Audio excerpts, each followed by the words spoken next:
একটি ডাইনি তার বাড়িতে একটি তরমুজের গাছ ছিল, আর সেই গাছে অনেক তরমুজও ধরেছে। এর পাশে থাকতো টুনি তার একটি বাচ্চাকে নিয়ে। একদিন টুনির বাচ্চা তার মাকে বলে, মা মা, আজ আমি তরমুজ খাবো, আমাকে আজ একটা তরমুজ এনে দেবে কেমন?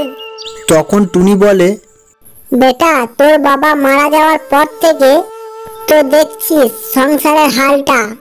প্রত্যেক দিন তো পেট ভরে খেতেও পাচ্ছিস না। এখন তো আমার কাছে টাকাও নেই যে তোর জন্য তরমুজ কিনে আনবো। না না, আমি জানি না আজ আমি তরমুজ খাবো, তুমি কোথা থেকে পাবে জানি না। সেটা শুনে টুনি বেরিয়ে পড়ল তরমুজ কেনার উদ্দেশ্যে। যেতে যেতে সে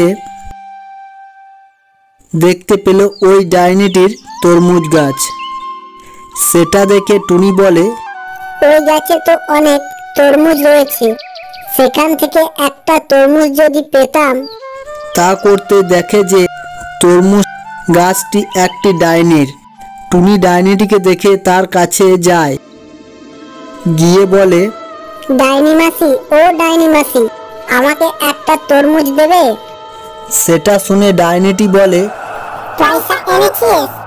তখন টুনি বলে, না, আমার কাছে পয়সা নেই। সেটা শুনে ডাইনি বলে, পয়সা নেই আর তরমুজ খাবে, সব তো কম নয় তো? আর তাকে খুব অপমান করে এবং তাকে মেরে সেখান থেকে তাড়িয়ে দেয়। টুনি তার মনে অনেক দুঃখ নিয়ে বাড়ি ফিরছে আর বলছে, বাচ্চাটার জন্য একটা তরমুজ জোগাড় করতে পারলাম না।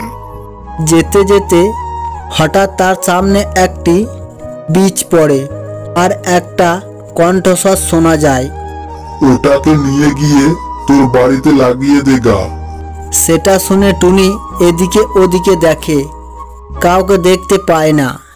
তখন সে বলে, এটা কিসের বীজ কে জানে, যা হবে হবে, নিয়ে যায়।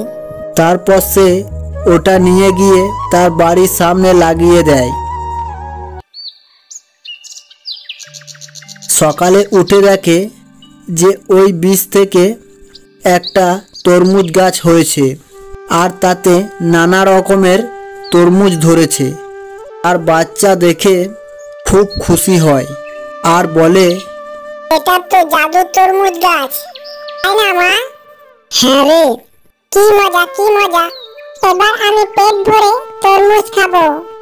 আর এই তরমুজ বাজারে বিক্রি করলে তো অনেক টাকা পাওয়া যাবে, তাই না মা? হ্যাঁ রে, তাহলে এবার আমাদের অভাব আর থাকবে না। তারপর টুনি সেই তরমুজ বাজারে বিক্রি করে তারা সুখে শান্তিতে দিন কাটাতে লাগলো।